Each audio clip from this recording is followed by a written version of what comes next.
Amados irmãos, graça e paz, continuando e encerrando as nossas meditações na Epístola de Judas, eu quero ler um trecho e pensar um pouquinho sobre, mais uma vez, sobre essa epístola. A partir do verso 22 desta carta, a Bíblia diz o seguinte: E apiedai-vos de alguns que estão duvidosos, e salvai alguns, arrebatando-os do fogo. Tende deles misericórdia com temor, aborrecendo até a roupa manchada da carne. Ora, aquele que é poderoso para vos guardar de tropeçar e apresentar-vos irrepreensíveis com alegria perante a sua glória, ao único Deus, Salvador nosso, por Jesus Cristo, nosso Senhor, seja glória e majestade, domínio e poder, antes de todos os séculos, agora e para todos sempre. Amém. Os líderes da igreja devem identificar os enganadores. Os enganadores são os falsos profetas, os falsos mestres, conforme nós vimos no decorrer dos estudos desta carta. Os versos 22 a 23 nos instrui a procurar os que estão em heresia, para salvá-los, arrebatando-os do fogo. É assim que a Bíblia diz no texto que nós lemos. Como fazer isso? Procurando a verdadeira fé. Eu quero lembrar o versículo-chave desta carta, é o versículo 3, onde Judas diz assim: Amados, enquanto eu empregava toda a diligência para escrever-vos acerca da salvação que nos é comum, senti a necessidade de exortar-vos a pelejar pela fé que uma vez para sempre foi entregue aos santos. A intenção de Judas era escrever sobre a doutrina da salvação, preparando a igreja para instruir a igreja nesse sentido, mas ele precisou mudar o foco das suas intenções de escrever. Mudou de foco para combater a heresia que naqueles tempos explodiu no seio da Igreja de Cristo. Então, procurar a verdadeira fé, procurando a verdadeira fé, é uma das formas de manter a nossa firmeza de fé, a nossa firmeza na fé cristã, que é o nosso tema para esta manhã.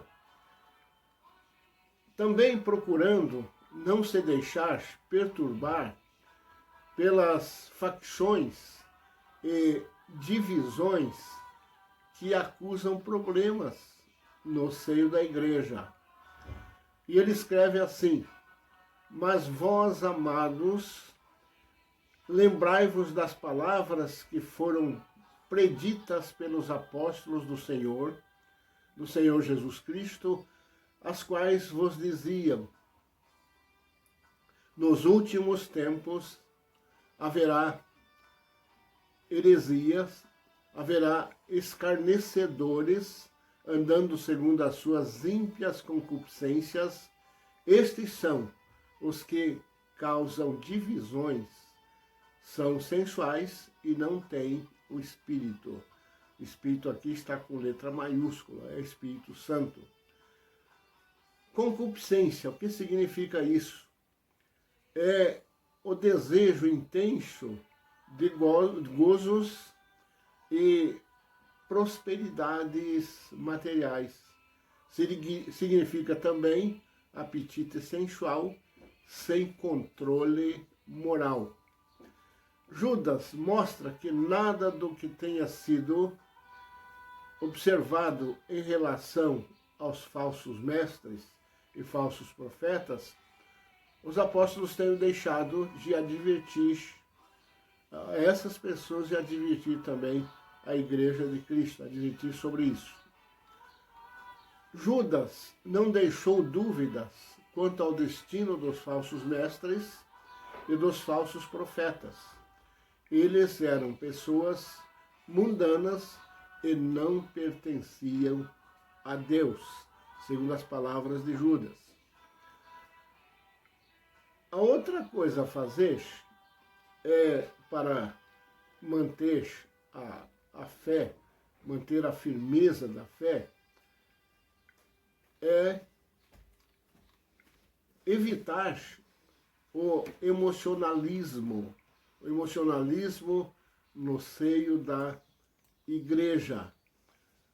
Muitas vezes, nas pregações, os pregadores, os professores de Bíblia, eles fazem tudo para provocar o máximo de emoção possível.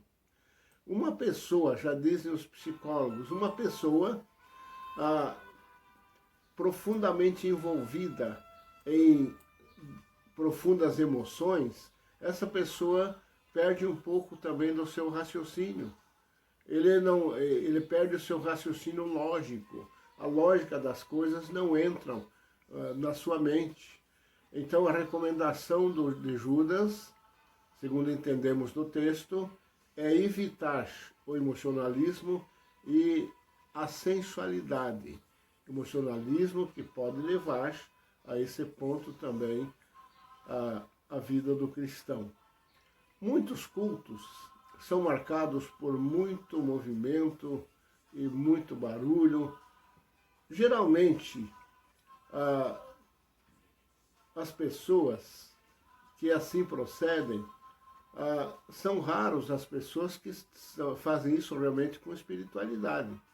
Como no tempo de Judas, geralmente são pessoas insatisfeitas com a sua própria vida espiritual. A pessoa está insatisfeita consigo mesmo, com a sua forma de adoração, com a sua forma de proceder como cristão, ele começa a tentar chamar a atenção. Isso é histórico. Quando a gente estuda a história da igreja cristã, a história do cristianismo, a gente percebe escritores lá mencionando isso. Pessoas que partiram para essa coisa aí do barulho, da movimentação, e que acabou não dando em nada. Parafraseando um grande líder nosso, que quando ele disse o seguinte: a presença de Deus pode trazer movimento e barulho, mas isso não é suficiente para trazer a presença de Deus. É preciso que as pessoas, se são movidas pelo Espírito para fazer isso, elas tenham fora também uma vida que seja condigna com aquilo que ela está pregando, com aquilo que ela está praticando.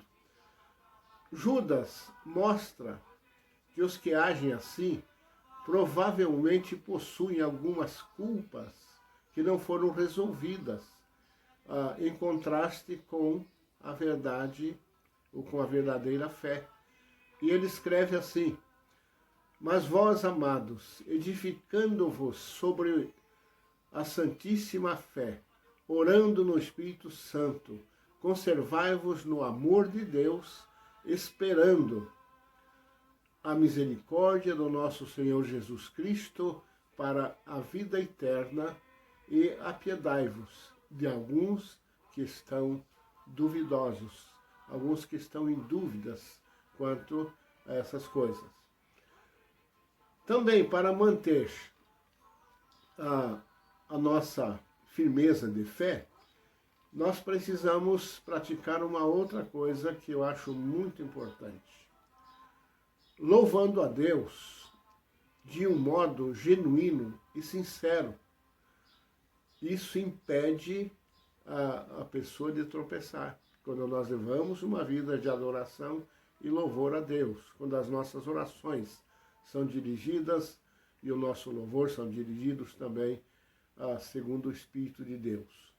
Judas conclui a sua epístola com uma exuberante ação de louvor.